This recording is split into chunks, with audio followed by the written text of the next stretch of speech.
Prepare seu coração para uma palavra que pode mudar o rumo de sua vida, pois tenho certeza que Deus irá falar contigo. Fique até o fim e não se esqueça de comentar sobre a mensagem. Deixa seu like e compartilhe. Eu acredito que nós estamos sendo ministrados. Deus está renovando a mente de homens bons de coração. Deus está renovando a mente de pessoas boas de coração, pessoas que têm um coração correto. Mas agora o Senhor está renovando a sua movimentação para que esse coração correto apareça. Então esse é um tempo de uma restauração. E se nós fôssemos falar de restauração, alguma das coisas que Deus vai restaurar, né, nesse contexto é adoração. É adoração, é um tempo de ousadia com simplicidade, de autoridade com quebrantamento. E num tempo de adoração, os ambientes vão se tornando espiritual. E num ambiente espiritual, você não pode mais cantar qualquer coisa e pregar qualquer coisa, porque você tem que estar responsabilizado. Você tem que se responsabilizar por aquilo que você está cantando e dizendo. No ambiente espiritual, as palavras viram sentenças, as canções viram sentenças. Por isso, no ambiente espiritual, nós vamos ter que refazer algumas coisas. Como nós cantamos, para quem nós cantamos, por que nós cantamos e por que nós pregamos. Paulo disse: olha, se eu prego de bom grado, eu vou ter recompensa. Se eu não prego de bom grado, eu só vou cumprir uma tarefa. E eu vou te falar, deve ser, eu não sei porque eu nunca fiz isso, mas deve ser muito chato trabalhar para Jesus sem paixão. Deve ser insignificante trabalhar para Jesus sem paixão. Quando eu percebo que as lágrimas estão indo embora, eu forço o choro, irmão. Eu forço, eu tranco os olhos assim, esfrego. Eu não vou trabalhar sem paixão. Porque o dia que você perder a paixão, você perdeu tudo. Você pode tentar intelectualizar a sua fé. O dia que você perder a paixão por aquilo que você faz para Jesus, já era, meu filho. Então, força o choro, irmão. Amém? Esfrega os olhos. Faz cara de choro. Deus, oh. Tá certo. Funciona. Então esse é o tempo de uma ousadia com simplicidade. Num tempo de restauração, ou a gente se joga sobre a pedra e é despedaçado, ou então a pedra vai cair sobre nós e vai nos reduzir a pó. Então é melhor se jogar sobre a pedra. É melhor. Pelo menos você despedaça, já despedaça logo. Começa de novo. Amém? Amém? Uma vez alguém me disse assim: Luiz, você vai perceber uma coisa. À medida que a gente vai ficando mais velho, sabe, a gente vai perdendo aquele... É por ali, ó. À medida que a gente vai ficando mais velho, a gente vai perdendo, sabe, Luiz, você vai vendo assim que você vai perdendo um pouco a paixão, a vontade de fazer as coisas. Eu digo: irmão, não vou não. Eu vou virar um velhinho chapado, cheio da graça e cheio da glória. Amém? Cheio da graça e cheio da glória. Cutuca alguém que está do seu lado e diz assim: não perca a paixão. Adoração indecifrável é uma adoração escondida em mistérios. E eu vou te falar uma coisa: mistérios ocultos. E mistérios ocultos você não consegue explicar eles teologicamente. Você vai tentar decifrar Deus, você não consegue. Eu prefiro ficar com aquela canção dos irmãos Preto no Branco. Ninguém explica Deus, né? Não tem como você explicar Deus, até porque Deus não se estuda, se experimenta. Você não pode estudar um Deus que você não conhece ele.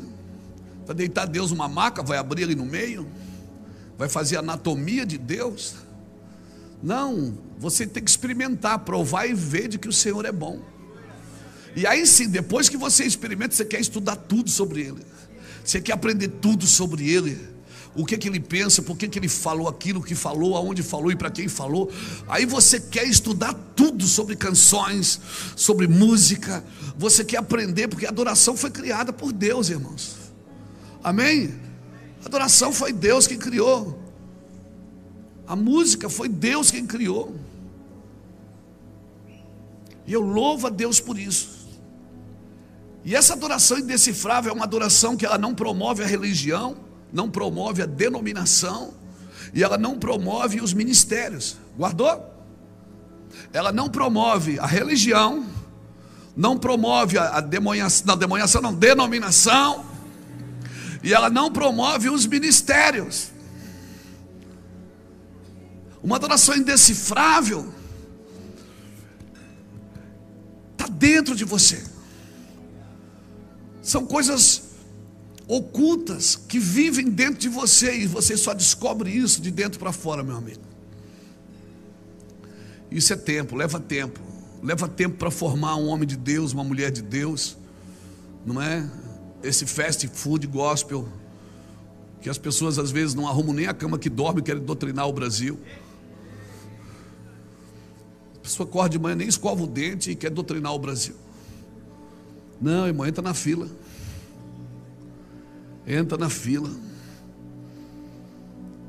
Ontem eu estava pregando, quinta-feira eu estava pregando em Uberlândia, eu falei isso. Irmão, hoje as músicas estão no aplicativo. O irmão faz uma música bonita lá, manda para mim: pastor, ouve aí, o que Deus me deu? No aplicativo, irmão. Antes a gente sentava na frente de um 3 em 1 para passar uma fita cassete para outra. Quem conhece um 3 em 1? Eles não sabem o que é isso, olha aí. 3 é uma coisa extraordinária, meu amigo. Nem Salomão em toda a sua glória teve um. Quantas vezes eu ia fazer conferências no Mato Grosso do Sul, Paraná, ia de carro, irmão, era 15 dias dentro de uma Zafira, um Vectra, e a gente ia no camelô, comprava as fitinhas cassete. Eu sentava na frente de um 3 em 1 para passar uma fita cassete para outra, para levar as fitinhas para vender, para poder ajudar na gasolina. Quem lembra disso? Não é, amor? E aí às vezes eu estava ali na frente do 3 em 1 para passar uma fita para outra, você esquecia de virar o lado da fita, gravava os dois lados num lado só. Um dia eu estava lá numa igreja, uma irmã veio e disse: pastor, eu comprei uma fita sua ontem, mas um lado não tem nada. Eu disse: é o silêncio de Deus, irmão. E o outro lado está assim, ó, oração em línguas. Só não está entendendo, é oração em línguas. A gente levava 20 fitinhas cassete para vender, para ajudar na gasolina. Não é? Hoje o cara faz no aplicativo, dá um ódio, irmão. Tudo tão rápido. Agora nós não podemos deixar que a fartura vulgarize a nossa paixão. Nós não podemos permitir que a fartura, porque os homens, eles não pecam por necessidade, e sim por fartura. Porque na fartura a gente dorme sobre a espada. Quando chega um certo tipo de conforto, a missão já corre perigo. Por isso, de vez em quando, a gente tem que forçar o choro, sim. De vez em quando, Deus tem que provar a gente. Eu acredito nessa pedagogia de Deus. Uma adoração inexplicável é uma adoração que você não tem como explicar isso. É Deus quem dá. Você está ali de repente e vem. E vem, pessoas são curadas e são trocadas e são ministradas e mudam uma cidade e mudam uma nação. E não adianta alguém tentar copiar isso, porque não consegue. É alguma coisa que Deus deu para você. E a gente deveria tratar isso, irmãos, como um cristal, uma coisa muito preciosa. Mas na fartura, às vezes a gente perde a noção. Quando nós temos mais do que precisamos, nós vamos perdendo a noção do que realmente é importante para nós. Graças a Deus pela igreja, graças a Deus pela fartura, graças a Deus pela provisão, graças a Deus pelos recursos do Senhor. Mas a minha oração é que a gente nunca perca a prioridade. A nossa prioridade é adorar o Senhor. Um dia eu vou deixar de pregar. Um dia eu não vou ter mais força para entrar num avião, para viajar esse mundo pregando o Evangelho. Mas eu vou continuar adorando. O ministério da adoração, ele vai continuar. Aqui na eternidade você vai continuar buscando a Deus e adorando o Senhor. Então por que a gente não pode começar isso agora? Então guarde isso, mistérios ocultos não podem ser explicados teologicamente. E quando eu falo de adoração, eu penso em 4 coisas importantes. A adoração, ela precisa ser atenta, autêntica, precisa e prática. Ela precisa ser atenta, porque ela não pode se distrair com qualquer coisa.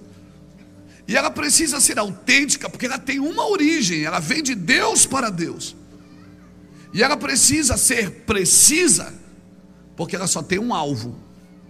E ela precisa ser prática, porque ela precisa ter serviço. Amém? Ela precisa ter serviço. Uma adoração não se trata de fechar os olhos e adorar, se trata de adorar enquanto serve. E às vezes nós queremos poder de Deus com a desculpa de servir, quando nós temos que servir a Deus para receber o poder de Deus. Você está me entendendo? Adoração tem a ver com prática, tem a ver com serviço. Aleluia. Por isso que quando Deus chama Moisés, Moisés tenta dar desculpas, e Deus disse: põe a mão no teu coração, no teu peito. Ele botou a mão no peito, quando ele tirou a mão estava o quê? Leprosa, porque como estiver seu coração, assim vai estar seu serviço. Mão tem a ver com serviço, coração tem a ver com conexão, com ligação. E é possível expandir sem desconectar. É possível ficar grande, irmão, sem ficar soberbo. Meu irmão, é possível ficar famoso. Famoso? Alguém me disse: você não tem medo da fama? Eu digo: não, eu tenho uma causa para a fama.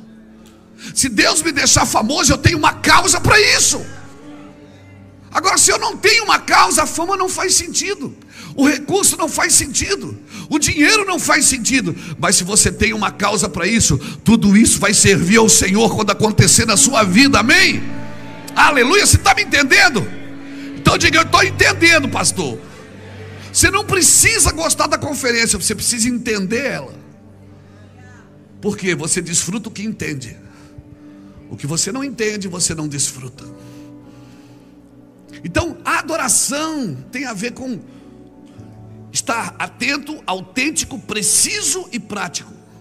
Adoração prática. A gente fez uma escola aqui por muitos anos aqui no Mevan, chamada Adoração Prática.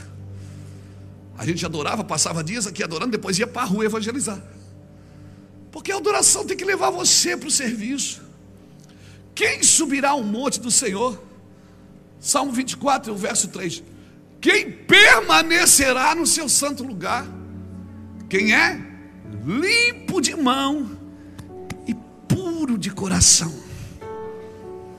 Trabalha na limpeza.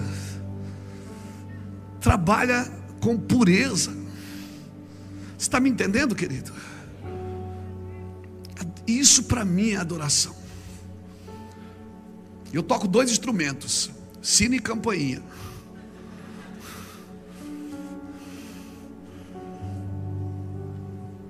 Mas eu não preciso tocar um instrumento para ser um adorador. Depois que eu descobri que não é da música que Deus gosta, é de mim. Até eu canto.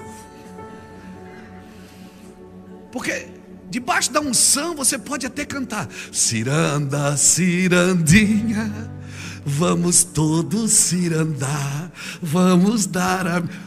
Por quê? Porque não é da música que Deus gosta de mim, cara. Aleluia. Amém, irmão? Aleluia.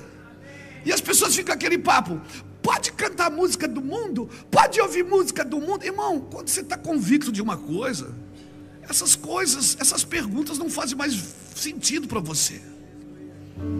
Você já consagrou tudo na sua vida. Pode beber, não pode beber, pode fumar, pode tudo que você quiser, só não deve. Você está consagrado a quem? Consagrado é separado. Poder pode. Eu quero. Eu posso. Eu devo. Aí está o preço. Eu devo. Pergunta para ele. Passo umas 2 horas com ele chorando, levantando a mão, e depois pergunto: Senhor, eu posso cantar Reguinha Pocotó?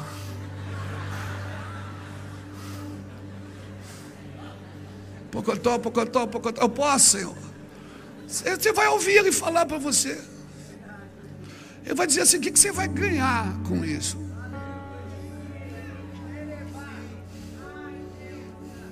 E aí vai parar essas discussões tolas na igreja, irmãos. Essas discussões para mim são tolas. Você pode tudo, irmão.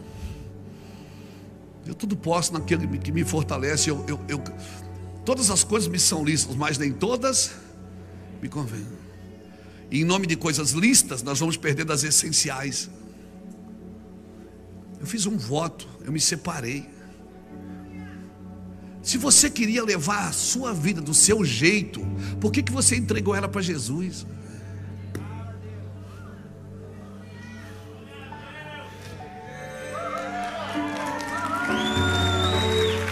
Se você queria levar do seu jeito, do jeito que você acha que tem que ser, por que você entregou ela para Jesus então, irmão?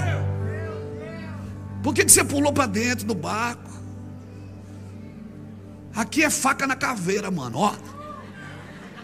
Braidock. Aleluia. Essa adoração, ela vai posicionar você no espírito. Ela vai separar o que é da carne, o que é da alma e o que é do espírito.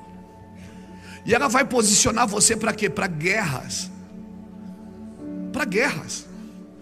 Quem é o maior adorador da Bíblia? Quem? E quem foi o maior guerreiro da Bíblia? Porque adoração e guerra andam juntas. Quem sabe adorar, sabe brigar.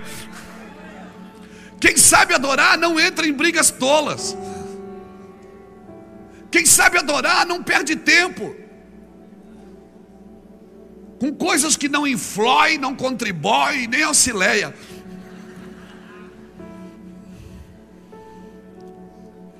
Davi foi o maior adorador das escrituras e também foi o maior guerreiro.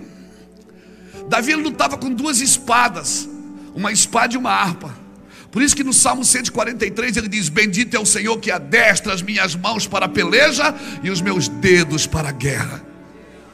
Quando ele brigava com homens, era uma espada que ele segurava. Quando ele entrava em guerra com demônios, ele soltava a espada e pegava a harpa. Ele sabia entrar na guerra espiritual e na guerra material, na guerra física. E o que levou ele a isso? A adoração. Um adorador, ele aprende a brigar. Ele não deixa mais que a guerra escolha ele. Ele começa a escolher as guerras que ele quer lutar. Porque o dia que você deixar as guerras te escolherem, você vai cansar e vai gastar tempo e energia com guerras inúteis. E como é que eu vou descobrir o que é inútil e o que não é inútil? Na adoração. Não tente decifrar quem adora. Não tente decifrar quem adora. Não tente, irmão.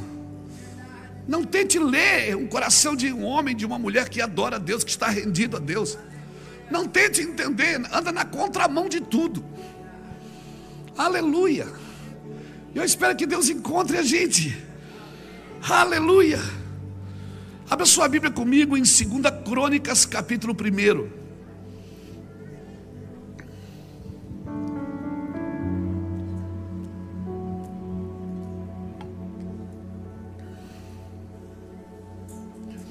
Aleluia. 2 Crônicas, capítulo 1.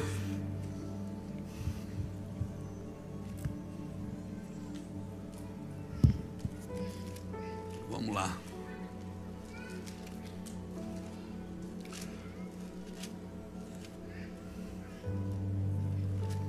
Olha o que diz o capítulo 1, versículo 3. Foi Salomão e toda a congregação com ele ao alto que estava em Gibeon, pois ali estava a tenda da congregação de Deus que Moisés, servo do Senhor, tinha feito no deserto. O tabernáculo, né? Ora, Davi tinha feito subir a arca de Deus de Quiriate-Jearim ao lugar que lhe havia preparado, porque ele tinha armado uma tenda em Jerusalém. Mas o alto de bronze feito por Bezaleel, filho de Uri, filho de Ur, estava em Gibeon, diante do tabernáculo do Senhor, e assim Salomão e a congregação consultavam ali. Pegou? Vamos lá. Davi vai buscar a arca do Senhor. Saul, irmãos, ele governou por 40 anos em Israel, e ele nunca se preocupou de trazer a arca para Jerusalém. Nunca. Até porque ele só adorou 7 dias na presença de Deus. Os outros 39 anos e os dias, ele reinou sem a presença de Deus. Como é que é isso, pastor? Porque Deus declara as coisas terminadas antes delas serem removidas. Deus falou para Saul: desce lá, me espera lá. Samuel falou que em 7 dias eu vou descer e a gente vai adorar Deus junto, a gente vai sacrificar junto. Saul não esperou. Quando ele percebeu que o povo estava se dispersando, ele pegou o sacrifício e foi fazer do seu jeito. E aí Samuel chegou e disse: cara, o que você fez? Por que você não me esperou? A gente não tinha conversado. Agora o Senhor tira de ti o reino. Só que ele continuou reinando, e ele reinou por 40 anos. Só que os 39 anos e 358 dias, ele reinou sem Deus. O que é que eu aprendo aqui? Que Deus termina muitas coisas para depois removê-las. Então você vai ver muitas coisas funcionando, mas para Deus já estão terminadas, só não foram removidas. Aleluia. Lembra quando o Senhor falou para Samuel: por que você chora por Saul, tendo eu o rejeitado? Você não tem que matar aquilo que Deus rejeita, você não precisa tocar em nada, você é o intercessor. Apocalipse 12 diz que os acusadores já foram tirados diante do trono. E eu ouso dizer para você que no Velho Testamento você vai ver histórias, por exemplo, como a de Jó, que o diabo tinha acesso de entrar e acusar. Só que hoje ele não tem mais acesso, porque depois da cruz entrou um homem lá e levou o sangue dele e sentou à direita de Deus e intercede por nós. Então os acusadores dos nossos irmãos foram arrancados de diante do trono de Deus, diz a Bíblia. Então o seu trabalho, igreja, não é acusar ninguém, não. Quando você vê algo caído, chore, interceda e adore para que o mesmo não aconteça consigo. Quando você vê algo se perdendo, você deveria se quebrantar, porque se Deus tiver que nos dividir para nos expandir, isso não é evangelho. Se Deus tiver que derrubar uma igreja para minha crescer, então isso não é evangelho. Então quando eu vejo algum irmão meu sofrendo, eu choro, irmãos, e eu já peço: Deus, nunca permita que isso aconteça com a gente. E sabe qual é a palavra dele? Sempre: me adore, ora e vigia. Pegou? Adoração vai afinar o corte, vai afinar o ouvido. Ela vai ensinar a gente a depender exclusivamente do Senhor. Então Davi traz a arca para Jerusalém. O primeiro ato de Davi depois de ser rei é trazer a arca. A primeira tentativa frustrada. Por que frustrada? Porque ele bota a arca em cima de um carro de boi e vem desfilando com a arca, e a festa estava pronta, estava tudo pronto. Aleluia. De repente o carro trupica. Eu acredito que quem botou aquela pedra foi Deus, porque Deus, Ele vai parar muitos avivamentos que não são genuínos, irmãos. Você vai ver em todas as escrituras. Talvez um dia eu pregue isso para você: avivamentos inúteis. Eu tenho um livro que até escrevi sobre isso, avivamento responsável. Então a primeira tentativa frustrada. Uzá põe a mão na arca, você sabe, morre. E aí a arca fica na casa de Obed-Edom. E você percebe uma coisa, que a mesma arca que matou um, abençoou o outro. Então o problema não estava nela. O problema estava na forma que conduzimos a presença, na forma que adoramos, na forma que reverenciamos, que tememos a Deus. E aí alguém chamou Davi e disse: Davi, você está errado, mano. Você não pode trazer a arca da sua força. Só quem pode trazer a arca são os levitas. E tem que ser no ombro. E 3 meses depois, Davi prepara uma nova investida. E agora a cada 6 passos que ele dá, ele para e mata um boi. Porque 6 é o número do homem. O homem foi feito no 6º dia. E boi fala da força humana. Sabe o que Davi está dizendo quando ele mata um boi? Ele está dizendo assim: Deus, eu estou levando a arca, não é na minha força, não é na força do homem. Eu estou levando ela, por isso que eu sacrifico a força do homem, para levar ela do jeito que o Senhor quer que seja. Sabe como é que Deus pode te usar? Do jeito dele. A única forma de Deus te usar é do jeito dele. Ou Deus me usa, eu vou acabar usando a Deus. Então Davi traz a arca. Só que quando ele traz a arca, o tabernáculo existia, estava lá em Gibeon. Aqui você leu. Ele olhou para o tabernáculo, olhou, não vou botar a arca de Deus aí. Ele faz uma tenda. Ele faz uma tenda em Kiriat Jearim, que significa cidade dos bosques. E o tabernáculo estava lá em Gibeon, que significa cidade dos montes. É os 2 lugares bons de orar, né? No monte e no bosque. O Bertelli que o diga. Sabe que eu aprendo aqui uma transição, assim como João Batista inaugurou um novo cenário sacerdotal.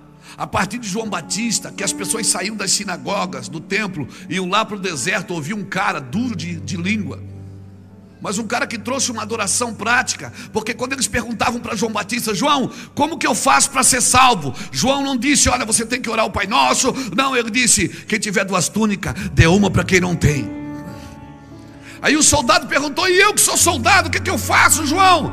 Ele disse: você não use das suas insígnias, não use da sua farda, não abuse da sua autoridade. E o cara que cobrava impostos perguntou: João, e eu cobro impostos, o que eu faço? Ele disse: seja justo, não cobre além da medida. Sabe o que eu aprendo aqui, irmãos? Que sem adoração prática não vai haver um novo sacerdócio. Não vai haver um novo sacerdócio. E assim como João Batista inaugurou um novo sacerdócio, Davi inaugurou um novo estilo de adoração. Imagina, tá? O costume diz: a arca é ali, ali é o lugar dela. Ele vai e leva ela para lá. O costume da época dizia assim: ó, não, você não pode fazer isso. Ele diz: não, gente, mas até ali foi uma coisa, o que nos trouxe até aqui foi de um jeito, agora é de outro. Por isso Deus está mexendo na movimentação da adoração nessa nação, em todo o planeta Terra, irmãos. Deus está mexendo na adoração, está mexendo no sacerdócio, está mexendo nos púlpitos da igreja, está mexendo na forma de buscá-lo, na forma de adorá-lo, na forma de servi-lo. As pessoas estão deixando de ser dizimista para se tornar tudimista. Só 2 deram aleluia aqui na frente. As pessoas estão deixando de dar frações, partículas da sua vida para Deus. As pessoas querem mais. Eu estou vendo crianças, eu estou vendo adolescentes. Irmão, toda igreja que eu vou, todo ministério que eu vou, tem um negócio com as crianças. As crianças correm para mim. As crianças correm, traz desenho, pede para mim orar pelos pais delas. Pastor, o senhor pode orar pelo meu pai? Eu disse: teu pai não está aqui? Não, ele enxuga uma, ele bebe, meu pai. Eu digo: mas ele é legal, mas ele bebe, mas ele é legal. As crianças estão pedindo misericórdia de Deus para a casa delas. Irmão, isso é uma transição, é Deus convertendo o coração dos pais aos filhos, e agora o dos filhos aos pais. Então Davi inaugura aqui, ele começa uma transição de adoração. A arca estava lá, o tabernáculo estava lá em Gibeon. Lá tinha matança de boi, lá tinha matança de cordeiro, matança de aves. Davi disse: não, peraí, eu não vou botar a arca aqui não, eu vou começar algo novo. Davi começou algo novo, ele botou a arca em Kiriat Jeraim. E ele chamou 3 famílias: a família de Asaf, a família de Jedutum e a família de Ramã. Ele chamou 3 famílias. E eles fizeram por 40 anos, irmãos, turnos de adoração. Você passava em Jerusalém, onde você estivesse em Jerusalém, você ouvia eles adorando. Não tinha sangue. Davi já estava apontando para o cordeiro que ia ser imolado um dia. Davi já tinha transicionado. O sacrifício ali era de louvor. Eu fico imaginando o que Davi não deve ter passado naqueles dias, até convencer todo mundo, Ananiel. Porque quando você chega que o negócio está pronto e você tem que dizer: não, Deus não quer mais assim. Como é que você vai dizer que Deus não quer mais assim? Como é que você vai pregar no lugar e dizer assim: não é mais assim que Deus quer? Alguém me perguntou esses dias: pastor, por que as pessoas não caem mais na unção? Eu digo: porque agora Deus está derrubando elas por dentro. Deus está quebrando os conceitos, resgatando princípios, restaurando valores. Hoje, quando a glória vem, a gente não precisa de uma mão na cabeça, a gente se joga. Antes não, antes as pessoas tinham que ser tocadas, e quando não caía, a gente empurrava mesmo. Vai cair sim. Agora não, quando elas vêm agora, elas mesmo se jogam, elas mesmo vêm para frente. Tem dias aqui que eu estou pregando no domingo. Eu estou aqui nesse templo há 24 anos, vai fazer em fevereiro. Eu não me lembro de um domingo que eu pregasse aqui e ninguém aceitasse Jesus. E claro, nem todos que aceitaram Jesus estão aqui congregando nessa igreja, porque eu não fui chamado para encher cadeira. Nós somos chamados para salvar vidas. Para onde elas vão depois não importa. O bom é que elas ficassem aqui com a gente teria mais dinheiro, teria uma igreja maior, mas elas são do Senhor. Você está me entendendo, querido? Então entra no teu quarto. Deus está te chamando para um novo tempo, para um lugar que é dele. Tem coisas que só o relacionamento pode te dar, mas tem coisas que só o Senhor pode fazer em você, querido. Tem coisas que é só o Senhor. E nesse lugar de adoração, você pode pedir as nações por herança. Tu és meu filho, eu te gerei. Tu podes me pedir, porque eu te darei as nações por herança. Amém? Amém, irmãos? Louvado seja Deus. Agora abra sua Bíblia comigo em Amós capítulo 9. Amós capítulo 9, versículo 11. Você já sei, tu pregou isso aí? Vai pregar quando? Amanhã? Vou pregar tudo aqui agora. Se ferrou, Reuel. Juvenil. Quem prega primeiro grava o DVD, meu amigo.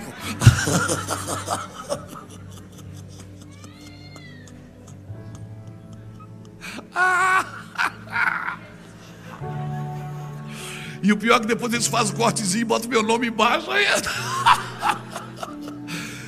O pastor Luiz trouxe uma palavra, diga: é nós. Vamos lá. Amós capítulo 9, versículo 11 diz assim: naquele dia levantarei o tabernáculo caído de Davi, repararei as suas brechas e levantando das suas ruínas restaurá-lo-ei, como fora nos dias da antiguidade, para que possua o restante de Edom em todas as nações. Irmão, todo adorador, ele vai ser herdeiro de nações. Ele vai ser um guerreiro. As pessoas falam: Jesus está aqui, Jesus não está lá. Porque lá naquele lugar é muito difícil. Irmão, eu já fui em mais de 50 nações pregar o evangelho, e eu nunca fui num lugar que Jesus não estivesse lá. Porque adoração tem a ver com nações. Olha aqui: para que possua o restante de Edom em todas as nações que são chamadas pelo meu nome, diz o Senhor, que faz estas coisas. Eis que vem dias, diz o Senhor, em que o que lavra segue logo o que ceifa, e o que pisa as uvas e lança a semente, os montes destilarão mosto, destilarão vinho, e todos os outeiros se derreterão. O Senhor está dizendo, sabe o que eu quero restaurar? Eu quero restaurar aquela tenda que Davi fez, porque ninguém pediu para ele. O tabernáculo Deus pediu e deu as medidas. A arca Deus pediu e deu as medidas. O jardim foi Deus quem fez. Mas a tenda não. A tenda nasceu no coração de um homem que Deus não pediu nada para ele, mas o Deus o chama de um homem segundo o meu coração. Sabe o que torna uma pessoa segundo o coração de Deus? É quando ela faz uma coisa que Deus gosta sem Deus ter que pedir. Sabe o que torna você um homem segundo o coração de Deus? É você fazer uma coisa boa para Deus sem Deus ter que te pedir. Davi chegou em Jerusalém e disse: não vou botar a arca aqui não, vou fazer uma tenda. E aqui eu vou levantar 3 famílias, vão vir aqui adorar, e nós vamos ficar aqui chapando. Nós vamos ficar aqui chapando. E o sangue do boi, e o sangue do cordeiro. Não, Deus vai prover o cordeiro. Vamos adorar o Senhor. Restaurarei a adoração e eu te darei as nações. Essa é a promessa que eu tenho carregado esses dias.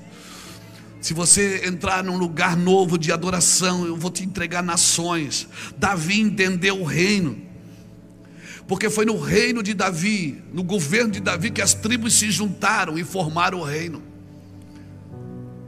Sabe, porque todo adorador, ele adora em quê? Em espírito, e no espírito não tem diferença. No espírito, irmão, não tem quadrangular, batista, assembleia, presbiteriana, renovada, não tem. No espírito somos todos iguais. Por isso que quando Davi governava, as tribos se juntaram e se formaram num reino. Todo adorador, ele trabalha para o corpo.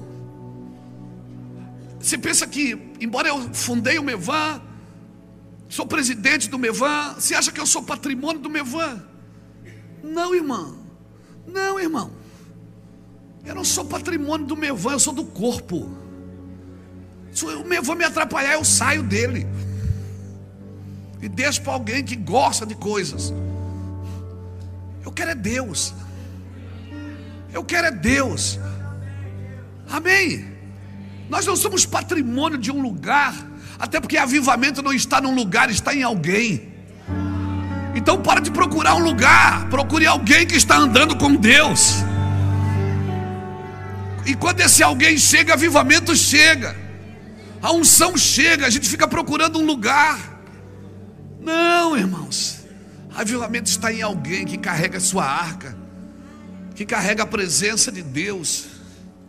Oh, aleluia. Davi entendeu o reino. E para o povo de Israel, Davi era o rei de Israel.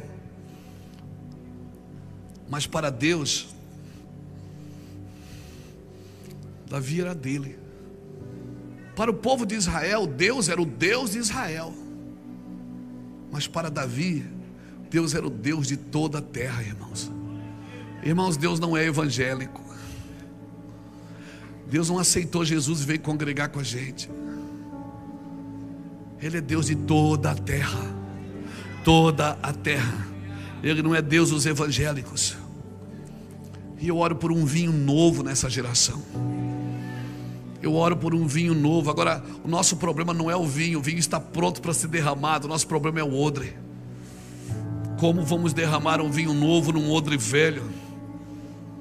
Num odre que ainda tem manias para buscar a Deus, tem bardas para buscar a Deus, tem formas e estratégias para buscar a Deus. O problema é o odre, irmãos, não é o vinho está pronto. Os montes destilarão vinho. Você ouviu aqui a promessa de Amós. Os montes destilarão vinho novo. Vinho fala de alegria. Aleluia. Amém. Eu vejo crentes procurando lugar e procurando alguém para dar destino. Nós vivemos uma geração, irmãos, cheia de ideias, mas sem direção. Uma geração que precisa fazer um recal, um reset, zerar o cronômetro e começar de novo. Uma geração que precisa fazer tudo de novo.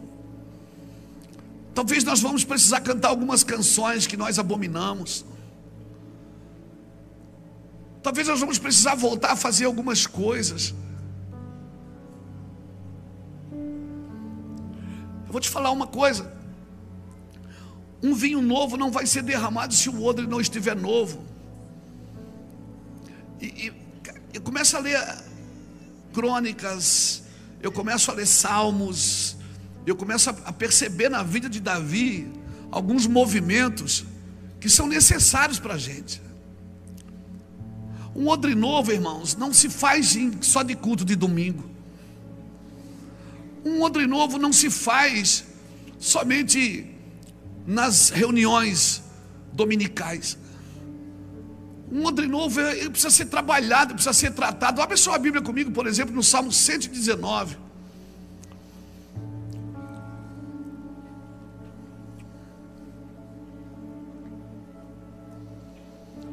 E o verso 80.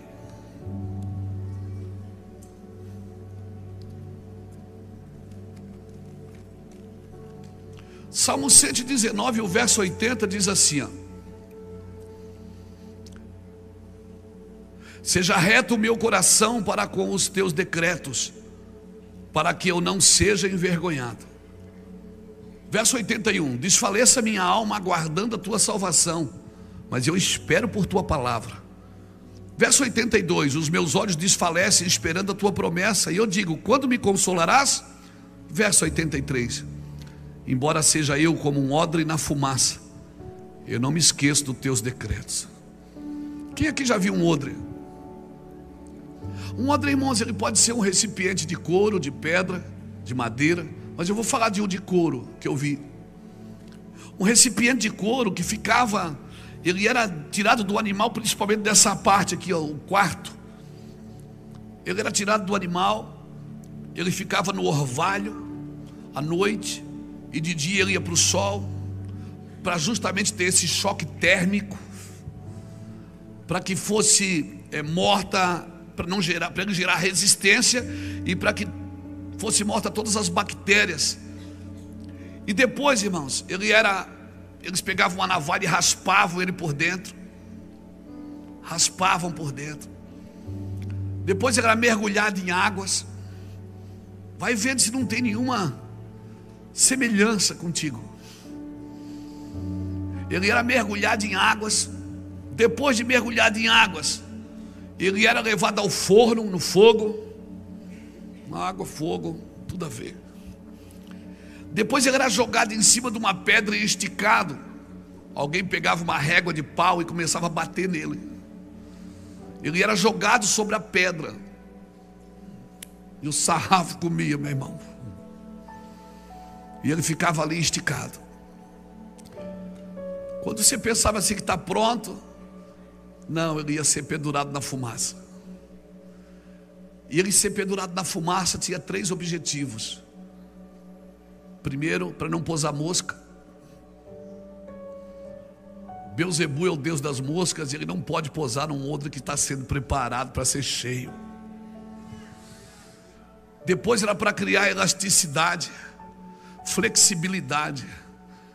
Um odre que quer ser cheio de Deus, irmãos, ele não decide mais nada na vida dele. Ele não decide onde ele vai. Deus, eu vou em muitos lugares que eu não quero ir. Deus diz, vai. Eu acho que vocês também vão, não vão? Depois a gente pede até perdão. Por quê? Porque não comunga que nem eu, não acredita no que eu acredito. E se você não tiver flexibilidade para lidar com pessoas, você não pode ser cheio. Irmãos, eu tenho um amigo, ele é padre. Ele é padre de uma... Eu não posso falar a cidade, senão é capaz de arrumar problema para ele. Ele é padre de um estado. E cada vez que eu vou nesse estado pregar, ele vai lá com a equipe dele, senta lá comigo no lobby do hotel, vai nas conferências apaisando, disfarçado. Dia dos Pais ele me mandou um áudio.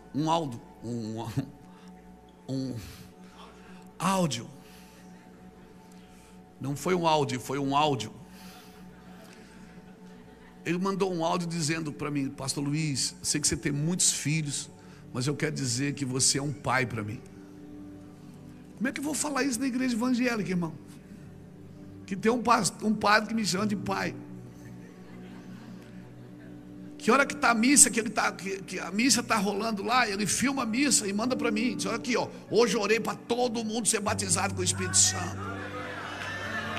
Eu digo: manda fogo aí, meu irmão. Quebra tudo.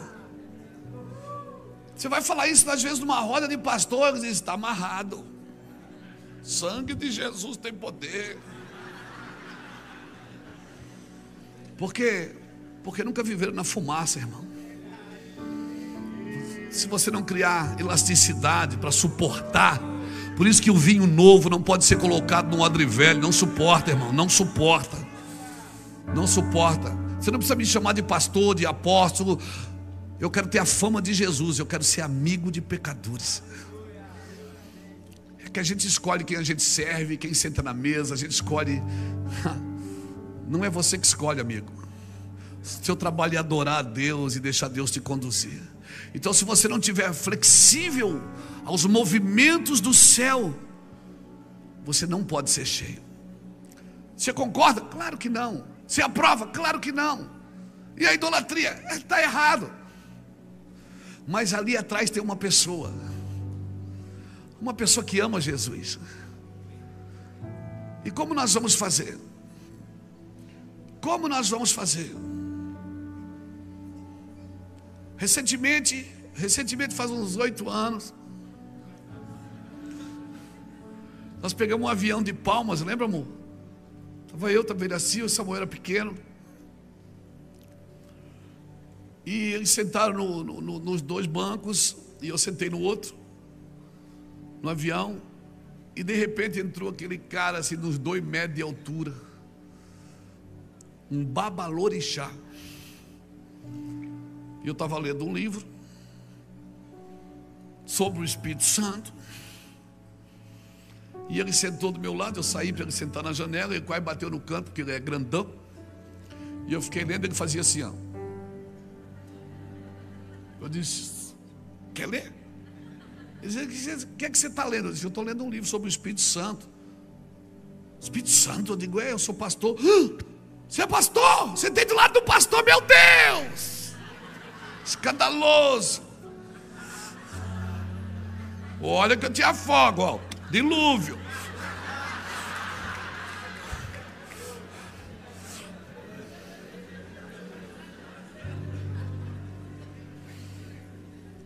Cara, eu vou te falar.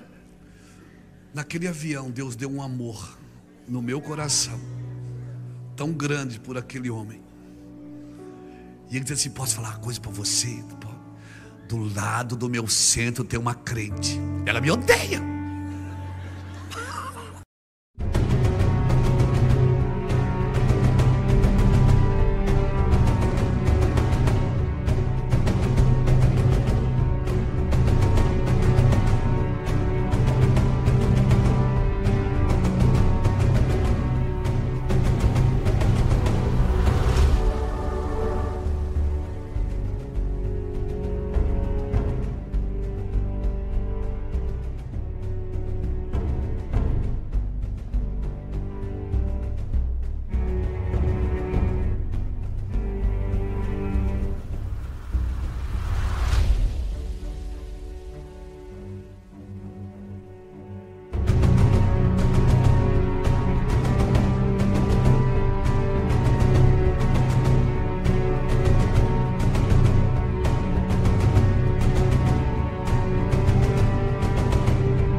Eu digo: não odeia não, ela está chorando por você, ela quer salvar você.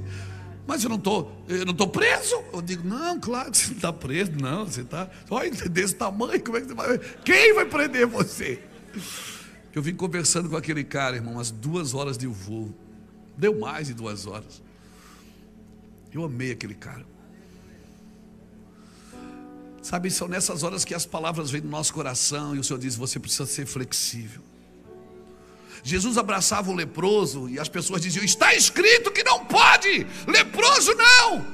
E Jesus disse: mas vocês ouviram o que foi dito, eu porém vos digo. Ou seja, vocês não entenderam o que meu pai estava tentando dizer para vocês. E sabe por que não entendemos? Porque não adoramos. Deciframos Deus naquilo que está escrito, mas não ouvimos a voz da Bíblia.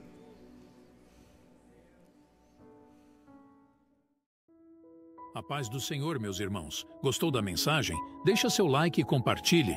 Veja outras pregações que preparei para você.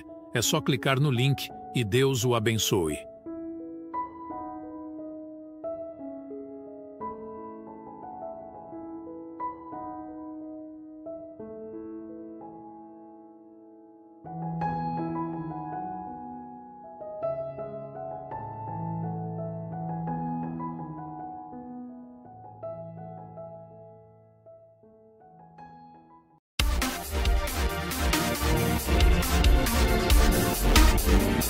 We'll be right back.